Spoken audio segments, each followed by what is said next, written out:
তো আমরা এখন এসে দাঁড়িয়ে পৌঁছেছি আলিপুর জেল মিউজিয়ামে, যেটা আগে আলিপুর জেল ছিল, আলিপুর সেন্ট্রাল জেল, যেখানে সমস্ত ফ্রিডম ফাইটারদের রাখা হতো। এই হলো ফাঁসির মঞ্চ, যেখানে ফাঁসি দেওয়া হতো।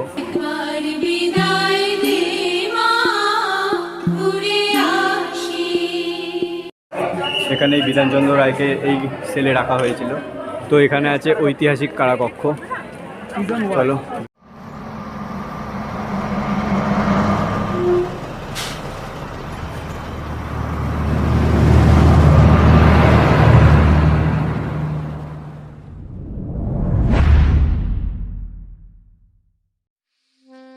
আমরা শুনেছি যে দেওয়ালেরও কান আছে, কিন্তু যদি এই দেওয়ালগুলোর মুখও হতো, তাহলে আলিপুর জেলের এই দেওয়ালগুলো আজ চেঁচিয়ে আমাদের সবাইকে, আমাদের স্বাধীনতা সংগ্রামীদের কষ্টের কথা, তাদের দেশের জন্য লড়াইয়ের কথা সব কিছু শুনিয়ে দিত। তো আমরা এখন এসে দাঁড়িয়ে পৌঁছেছি আলিপুর জেল মিউজিয়ামে, যেটা আগে আলিপুর জেল ছিল, আলিপুর সেন্ট্রাল জেল, যেখানে সমস্ত ফ্রিডম ফাইটারদের রাখা হতো। তো সেটাকে এখন কনভার্ট করে আলিপুর মিউজিয়াম বানানো হয়েছে। তো চলো ভেতরে গিয়ে দেখা যাক কেমন কী বানিয়েছে এবং তোমাদের তো দেখাই যাওয়া যাক। তো এই হলো জেল মিউজিয়াম, এখান থেকে জাস্ট এন্ট্রি হবে, আর এখান থেকে 30 টাকা হচ্ছে এন্ট্রি ফি, আর লাইট অ্যান্ড সাউন্ডসের জন্য 100 টাকা। তো এখান থেকে এন্ট্রি হবে। তো চলো এন্ট্রি করে দেখবো ভেতরটা। এটা হলো ফ্রিডম ফাইটারদের বেদনা, মানে তারা যারা যত কিছু যেটুকু লিখেছিল, তো এখানে সেই সব আছে। মানে ঢুকতেই কি বলবো, মানে একটা আলাদা ফিল নিতে পারছি। মানে এই দেওয়ালগুলো, এই প্রাচীরগুলো, একটা আলাদা ফিল আসছে। চলো ভেতরটা যাই। এটা অনেকটা বড়, তো দেখা যাক তোমাদেরকে কতটা দেখাতে পারি না পারি। তো চলো যাই ভেতরটা। এখানে একটা রেস্টুরেন্ট করা আছে, তো যারা এসে খেতে চাও এখানে চা, কফি এবং লাঞ্চ বা টিফিন করতে পারো। তো রেস্টুরেন্ট করা আছে, যাবো একটু পরে, আগে একটু দেখে নিই, তারপরে এখানে যাওয়া যাবে। তো একটা সময় এখানে সকল দেশপ্রেমীরা, যারা আমাদের এই দেশের জন্য প্রাণ দিয়েছিল, তারা এখানে ছিল। নেতাজি থেকে শুরু করে আরও অনেকে ছিল।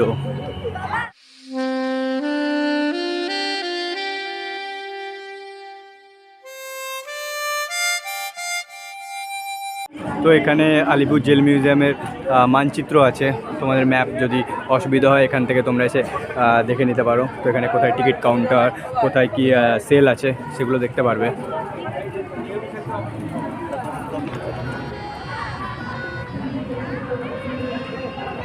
এটা শহীদ স্মৃতিস্তম্ভ, তো এখানে আছে এই যে কারা এই জেলে ছিল এবং মৃত্যুবরণ করেছে এই জেলে, তো তাদের এখানে তাদের স্মরণের জন্য এটা বানানো হয়েছে শহীদ স্মৃতিস্তম্ভ। এই যেখানে লেখা আছে যেই স্বাধীনতা সংগ্রামীরা ফাঁসি মঞ্চে কিংবা অমানসিক অত্যাচারে শিকার হয়ে অথবা অসুস্থ হয়ে এই বন্দিশালায় মৃত্যুবরণ করেছে এবং কেউ কেউ আত্মহননের পথে বেছে নিয়েছেন, তাদের এই স্মৃতিস্তম্ভের মাধ্যমে স্মরণ করা হচ্ছে।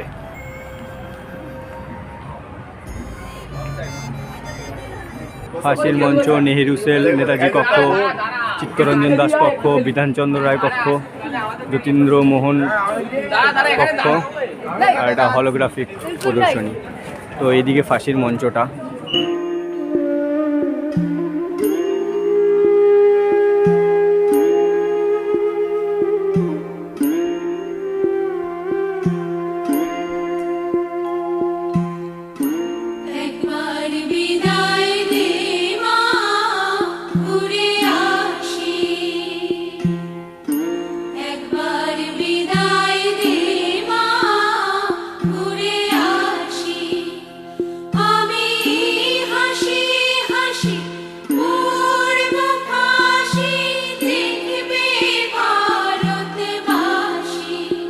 এই হলো ফাঁসির মঞ্চ, যেখানে ফাঁসি দেওয়া হতো।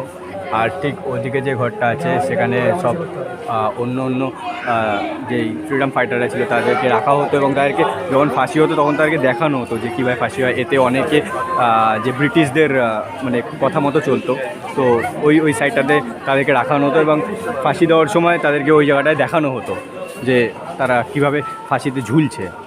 তো তার জন্য তারা যাতে দেখে যাতে ব্রিটিশদের সাথ দিয়ে দেয় তার জন্য এই যে এখান থেকে তাদেরকে দেখানো হতো। এই সেলেও অনেকে থাকতো, জানি না দেখা যাচ্ছে কি না, এখানটায় মডেল টাইপ করা আছে। এই যে মানে মর্মান্তিক ব্যাপার, মর্মান্তিক ব্যাপার।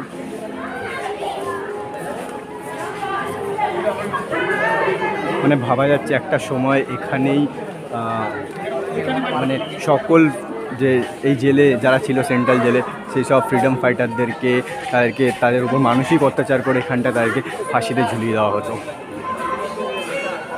মানে সত্যি একটা মানে কি বলবো, মানে কিছু বলতে পারছি না, একটা এরকমই ফিল লাগছে। আচ্ছা, আর এখানে কাদের ফাঁসি দেওয়া হয়েছে তখন তাদের লিস্ট আছে।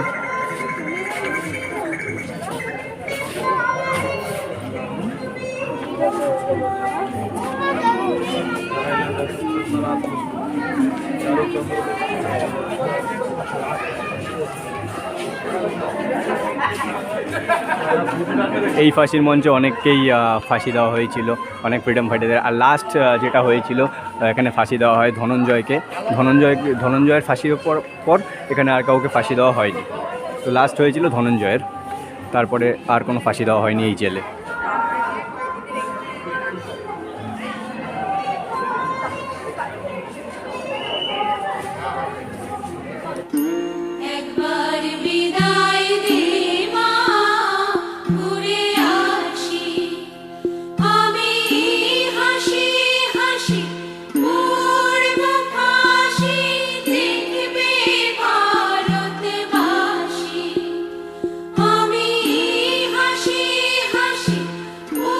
তো এটা হলো পোস্টমর্টম রুম, মানে যাদেরকে ওখানে ফাঁসি দেওয়া হতো এবং দেন তাদেরকে এখানে এই যে এই বেডের ওপরেই তাদেরকে মানে ডাক্তাররা ছিল তাদেরকে চেক করতো যে তারা আদতেও মারা গেছে নাকি। তো অনেকে যারা সেখান থেকে মারা যেত না তাদেরকে হাতের শিরা কেটে দিত এবং এই যে এটা দেখা যাচ্ছে এখান থেকে তাদের রক্তটা বয়ে যেত।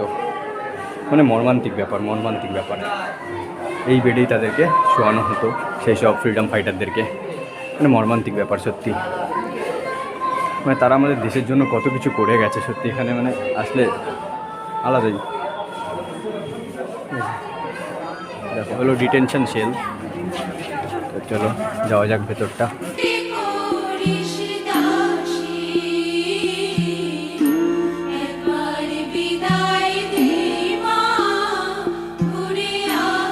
ডিটেনশন সেল হলো সেই সব সেলগুলো যেখানে আসামিদের ফাঁসি দেওয়ার আগের দিন এনে রাখা হতো।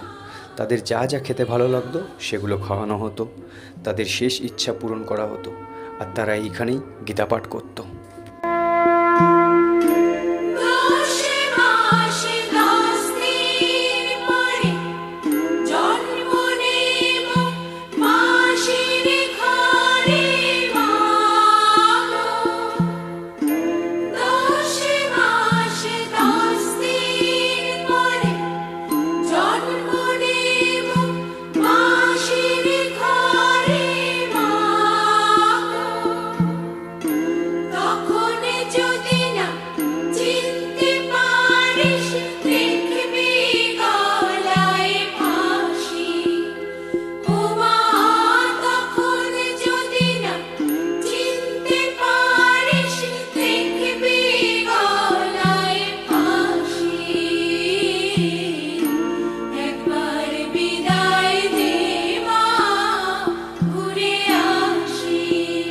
তো এখানে আছে নেতাজি কক্ষ, বিধানচন্দ্র রায় কক্ষ, চিত্তরঞ্জন দাস কক্ষ, যতীন্দ্র মোহন সেনগুপ্ত কক্ষ। মানে এই চারজনকে এখানে সেলে রাখা হয়েছিল।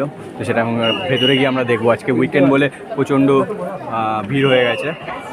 তো আমরা এখানে লাইনে দাঁড়িয়েছি, উইকেন্ড বলে প্রচণ্ড ভিড় হয়ে গেছে, দেখতেই পাচ্ছ লাইন পড়ে গেছে। বিধানচন্দ্র রায় কক্ষ, ওটা উপরে কক্ষ। আচ্ছা, এখানে বিধানচন্দ্র রায়কে এই সেলে রাখা হয়েছিল। তো এটা 5ই সেপ্টেম্বর 1930 থেকে 16ই জানুয়ারি 1931 পর্যন্ত ছিলেন ডক্টর বিধানচন্দ্র রায় এই সেলটাতে, এই দেখতে পাচ্ছ।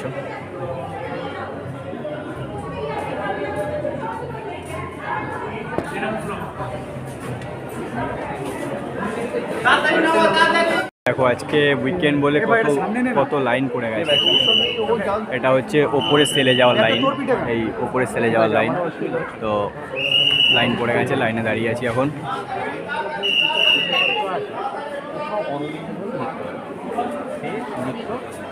থেকে উঠছি সিঁড়ি দিয়ে।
মানে কি বলবো, মানে আসো তোমরা সবাই, একটা কথা বলতে পারি যে আসো।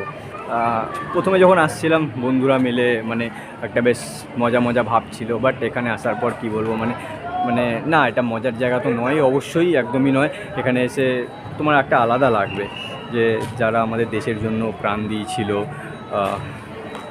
তারা এখানে ছিল, এবং সেই ফিলটা তুমি নিতে পারবে। মানে প্রত্যেকটা দেওয়াল যেন কিছু কথা বলে যাচ্ছে, তোমার সেই ফিলটা তুমি পাবে।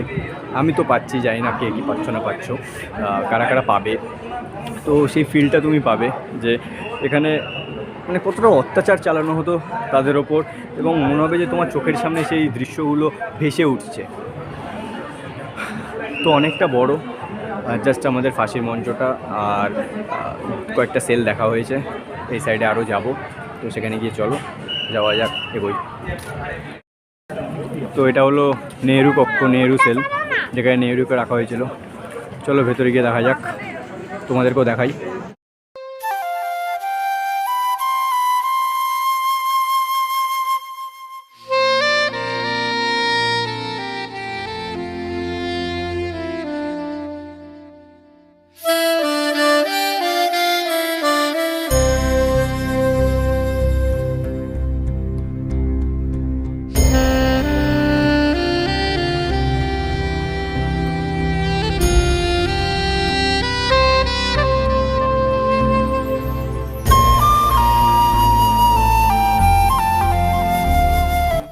তো জওহরলাল নেহরুকে এখানে 17ই ফেব্রুয়ারি 1934 থেকে 7ই মে 1934 পর্যন্ত এই কারাকক্ষে রাখা হয়েছিল।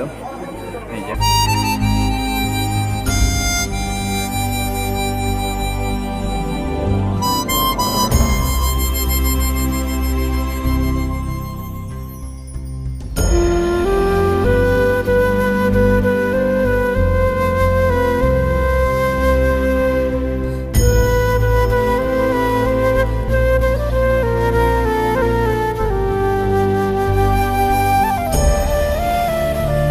নেহরু যতদিন ছিল ততদিন ইন্দিরা গান্ধী যখন দেখা করতে আসতো, তো উনি এই জায়গাটায় ইন্দিরা গান্ধী এসে ওয়েট করতো এবং নেহরু জেল থেকে বেরিয়ে এসে এনার সাথে দেখা করতো।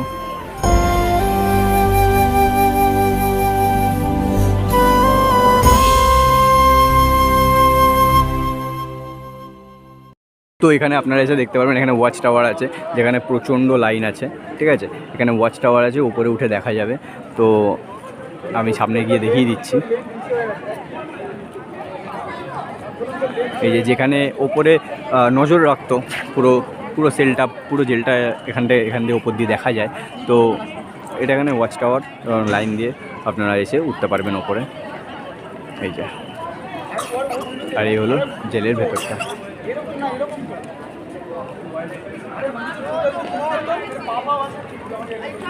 তো এখানে আছে ঐতিহাসিক কারাকক্ষ।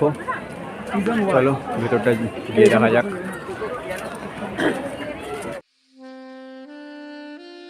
মাঝে মাঝে খুব ইচ্ছে করে টাইম ট্রাভেল করে সেই দিনগুলোতে ফিরে যাই, আর এই দুর্ভাগ্য দেশের মানুষগুলোকে এটা দেখাই যে আজ এই দেশে এত অশান্তি। সেই দেশের স্বাধীনতার জন্য আমাদের স্বাধীনতা সংগ্রামীরা কত কষ্ট করেছিল।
দেশের মাটি তোমার পরে ঠেকাই মাথা, তোমাতে বিশ্বময়ীর, তোমাতে বিশ্বমায়ের আঁচল পাতা। ও আমার দেশের মাটি তোমার পরে ঠেকাই মাথা।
যারা স্বর্গগত তারা এখনো জানে স্বর্গের চেয়ে প্রিয় জন্মভূমি।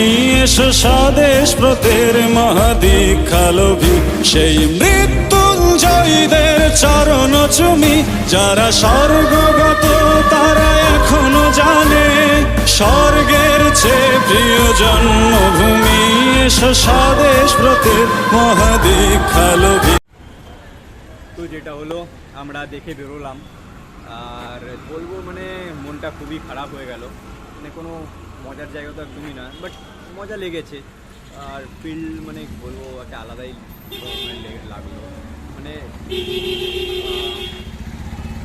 এই যে স্বাধীনতা সংগ্রামীরা যে কত যে কষ্ট করে, তারা কত যে এই দেশের জন্য কত কিছু করেছে, মানে দেওয়ালের বাইরে থেকে হয়তো তেমন কিছুই বোঝা যায় না।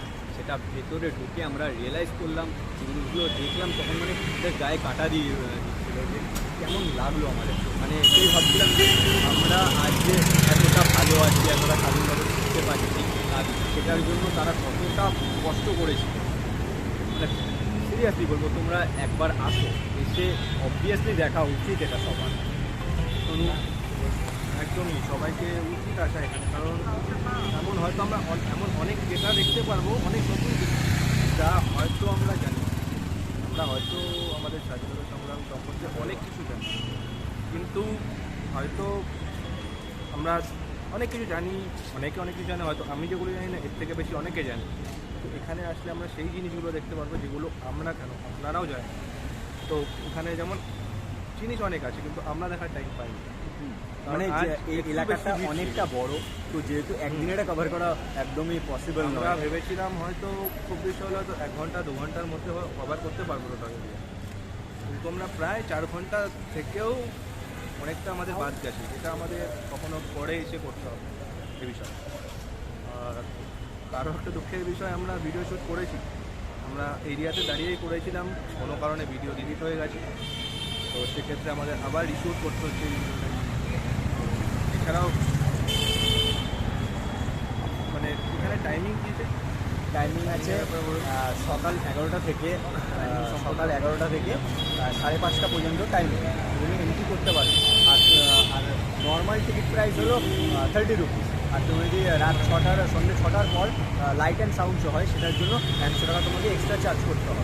তো তুমি যদি লাইট অ্যান্ড সাউন্ড শো দেখতে চাও তাহলে তোমাকে 100 টাকা দিতে হবে, আর আদারওয়াইজ তুমি 30 টাকা এন্ট্রি দিতে। এছাড়া অনেকগুলো ডিজিটাল লাইটিং শো ছিল যেগুলো আমরা দেখতে পারি। সেখানেও আমাদের লাইন দিতে হচ্ছিলো, বাট আমরা সেখানে হয়তো টাইমের জন্য, মানে এটা উইকেন্ড বলে এখন উইকেন্ডে প্রচণ্ড ক্রাউড একটু বেশি ছিল আজ। তো ঠিক আছে, মানে টাইম স্পেন্ড করাটা মানে ঠিক আছে, বিফলে যাবে না। মানে অনেক জিনিস দেখতে পাওয়া যাবে একদম, যেটা হয়তো আমি বিশেষ করে আমি জানি না, এগুলো আমরা জানাতে দেখতে পাই। তো ওটাই বলবো, মানে তোমরা আসো, সবাই আসো, দেখো যে মানে স্বাধীনতা সংগ্রামীরা কী করেছিল, কতটা মানে অত্যাচার সহ্য করেছিল আমাদের জন্য, যার কারণে আমরা আজকে একদম আজ স্বাধীনভাবে ঘুরতে পারছি, ঠিকমতো থাকতে পারছি। মানে এইসব মানুষগুলোর জন্য তারা কতটা কষ্ট করে, কতটা মানে অত্যাচার সহ্য করে তারা ছিল, এবং যার জন্য তারা দেশের জন্য প্রাণ হতে পারে সাউন্ড একটু প্রবলেম হবে, কারণ পাশেই রোডে আছে, তো সাউন্ডে একটু প্রবলেম হতে পারে, কিন্তু হতে পারে, কারণ সঠিক জায়গায় আমরা একবার ভিডিও করেওছিলাম, শ্যুট করার পরে সেখান থেকে কোনো কারণে খারাপ হয়ে গেছে। ঠিক আছে, একটু প্রবলেম হতে পারে সাউন্ডের জন্য, বাট করা যাবে এরকমভাবে। তো লাস্ট এটাই বলবো যে তোমরা আসো প্লিজ। আর আসার জন্য বলবো যে তোমরা মেট্রো করে আসতে পারো, দমদম থেকে metro station Jatin Das park metro station নেমে সেখান থেকে একটা অটো ধরেই পুরো একদম গেটের সামনে নেমে যেতে পারবে, আলিপুর সেন্ট্রাল জেল মিউজিয়ামের গেটের সামনে। আর সেখান থেকে তোমরা এন্ট্রি করতে পারবে। তো তোমরা প্লিজ আসো এবং দেখো, এটা সবার দেখা উচিত, বিশেষ করে ইয়াং জেনারেশনকে অবশ্যই এটা দেখা উচিত। আর আসো, এটাই বলবো। তো এইটা বলে আমার আজকের ভিডিও এখানেই শেষ। তো দেখা হচ্ছে নেক্সট ব্লগে। Tata, bye bye.